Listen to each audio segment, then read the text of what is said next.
when the economy dropped and '08 happened, and we had all those contracts to 2017, and we're rolling, man. We're making 40% profit on everything, and we've expanded. We've done all these things and stuff, and all of a sudden, all the work drops out, and you don't really understand what the banks did, right? You don't really understand that this is like this crazy. Like I was so confident that we were so much better than everybody else making parts that you couldn't lose because they needed their parts. But when it started dropping, man, like we went through hell. She went through hell. Sure. I talk about times crying on my floor in my shop, like literally crying out to God. And then I got to go home and tell my wife that we've lost the company. You know what I mean? She's on the other side of that, Right. At home. Right.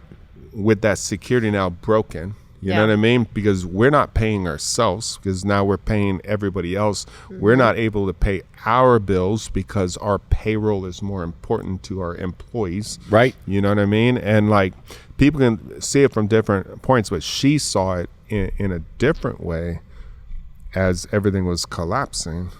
Oh, yeah, no, absolutely. It was a very rough time. And I think, too, looking at the positive side of that is it brought us closer together.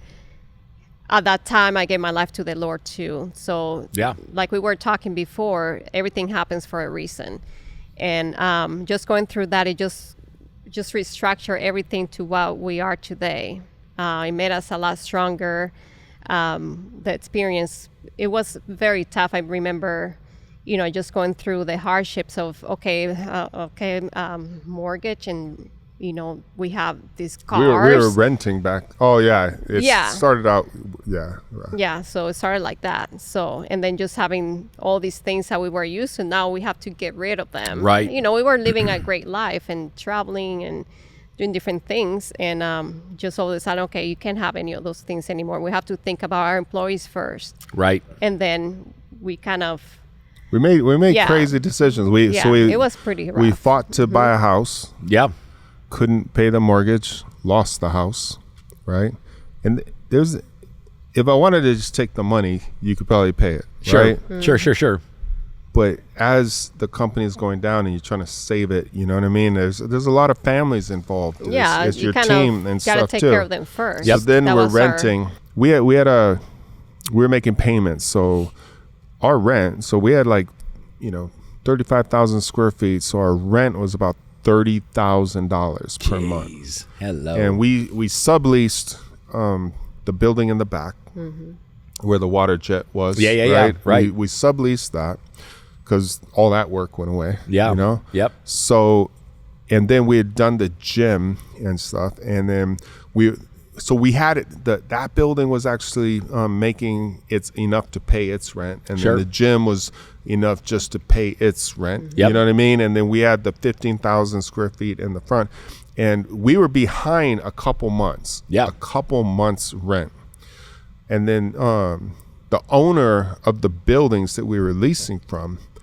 as every other building all of a sudden was unoccupied and for lease signs go up, he just started tormenting us, man. And he just kept coming and coming and coming. And we were behind, but we were paying. Yeah. We were paying. Exactly. Still keeping it going. And then just trying to survive. But he didn't want us to be 2 months behind. He wanted us to be current. And everybody was going bankrupt. Struggling, yeah. You know what I mean? Yeah, can't see what's happening. Let's try and work together. Yeah. No, give Absolutely. me my... Yeah, that's crazy. And he knew that my credit was crap because I'd gone to prison when I was 22 years old for hitting somebody, Yeah. And he knew that I couldn't claim bankruptcy.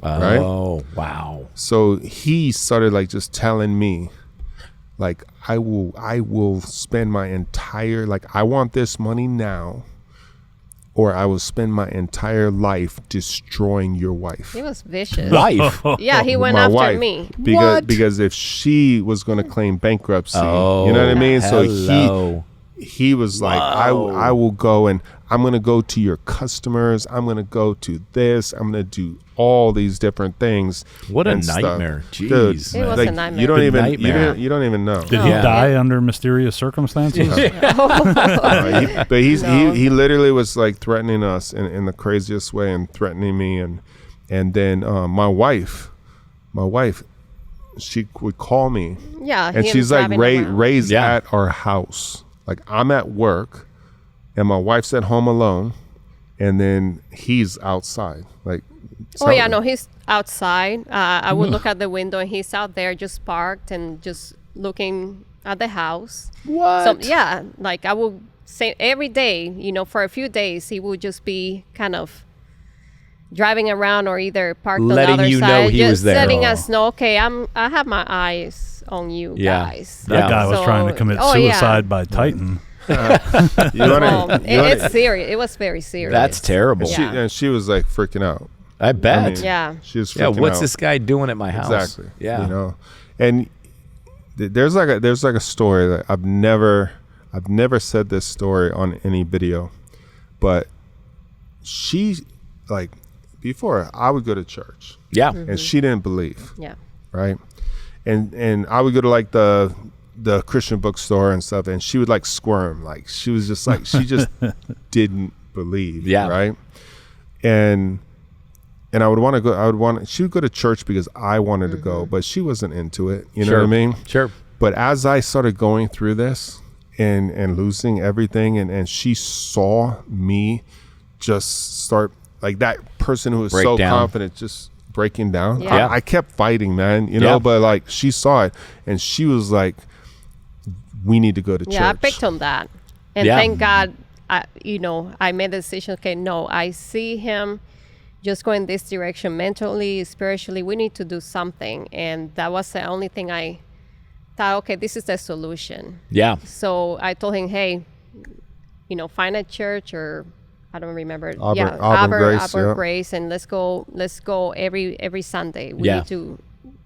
need to get back Yeah. in church. Absolute. So one day, this guy gets right in my face, and he's just telling me that he's gonna ruin my wife, and he's going to like spend his entire life doing it. Yeah. And I got families, man. I'm not the young kid that Yeah. would just Yeah. punch quick. You right, know what I mean? right. And I got so many people depending on me, and I was just like he said it to me, and I was just enraged inside, but I just kept my cool, man. But I was inside. God, I don't know how That's you dying, do man. that. Like, that's I why I was laugh. dying. Yeah. I keep laughing because I can't even picture somebody stupid enough to come in your face and say something like that. This is why people ask me. Sometimes I go to church right now, and we always go to church right now, and I say, but sometimes, man, God has a way of just speaking to you at that moment, and at that moment when he was over here just giving me everything, man, we were driving to church on a Sunday, and I literally was just fantasizing about what I was going to do to him.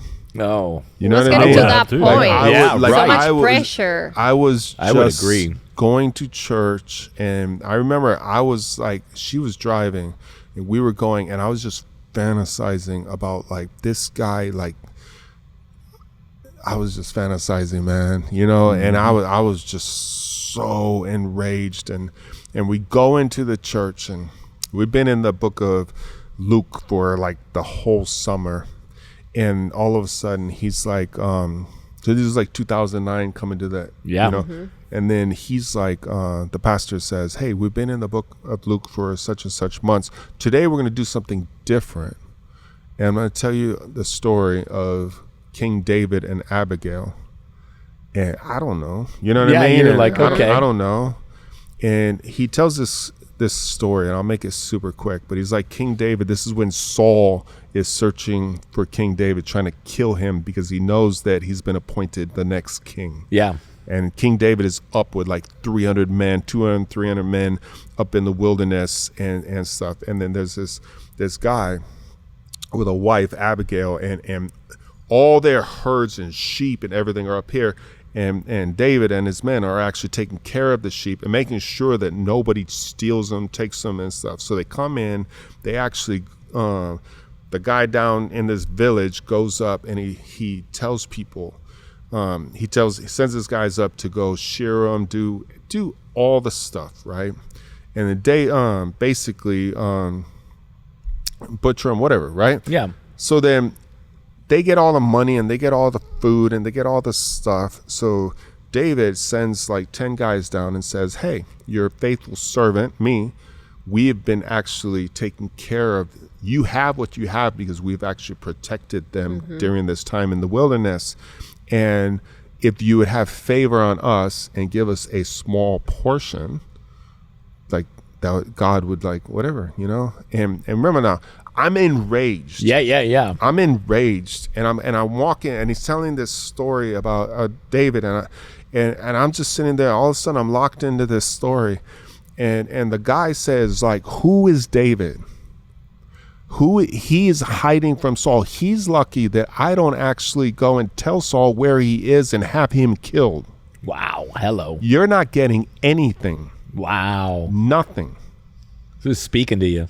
You know what I mean? Yeah. And they go up and they tell David, and David says, there won't be a living man in that village when I'm done. And he grabs like half his guys, man. He starts going down this trail. And now he's enraged like I'm enraged.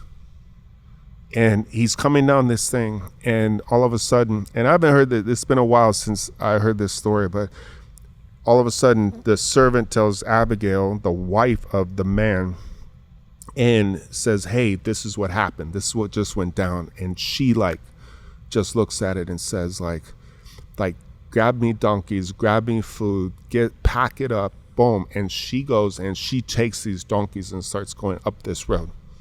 And you can check out this story. It is a crazy story. And I never heard it before. And then all of a sudden, David's roaring down with all these guys, and all of a sudden she's coming up, and then she gets on the ground, puts her face on the ground, and he stops, and he's like, devastation's about to happen. Yeah. And she's like, never mind my husband, he's a stupid man. Yeah. And if you do this, like, don't do this. God has a plan for your life, and don't let this day be a stain on God's plan and why he created you. Crazy. Wow. You know what I mean? Parallel. Yeah, that's nuts. Why he That's created nuts. you. Dude. And David like grabs the stuff and thanks her and goes back, and like literally she saved the whole town. Wow. Ends up the guy dies. David becomes king and sends for her. He becomes his first wife. Wow. Talk about Crazy. revenge. And Yeah, Travis's no doubt. one of Travis's Wow. daughters' name is Abigail. That is cool. But you know what I mean? Yeah. At the moment, like I always knew that God had a plan and that something was going to happen with this company, and I'm losing everything. And at the moment where I'm ready, like we're right there to just make it where there's no coming back. Yeah. And that story hit me in such a way, man. And that You know what I just- mean? It was yeah. it was the Perfect craziest timing. thing. Very much It was so. the craziest thing. Amazing. There's so many miracles that happen with that. You mentioned the logo. Like you mentioned the That's logo. a crazy story. One more. We That is a great story. Like God had just done miracles and saved our company, and all these things happened. Malibu boats, when I had all my machines were, Yep. you know, and I needed $100,000 to move, and it's like all my machines for months have been empty, and then Malibu calls me on the exact morning and says, like, you got all those machines? I'm like, yes. And they're like, we have all of this work we can't get done. All our machines broke. We're going to bring all this material up, and So our guy nuts. and fills them up. Like all these miracles happen to save the company. And then all of a sudden we're on a road where it's like, you know, I'm numb to making parts. Everybody's always said, like, you're so good. You're so good. I've never seen this before. But even being that good, I still lost my house. I still like went through everything. It didn't matter. Yeah. So I was numb to making parts now, man. We were making SpaceX parts and Blue Origin parts and stuff, and it was like, but I was numb. People would say like, "Oh, these are incredible," but I was like, there has to be something bigger, you know.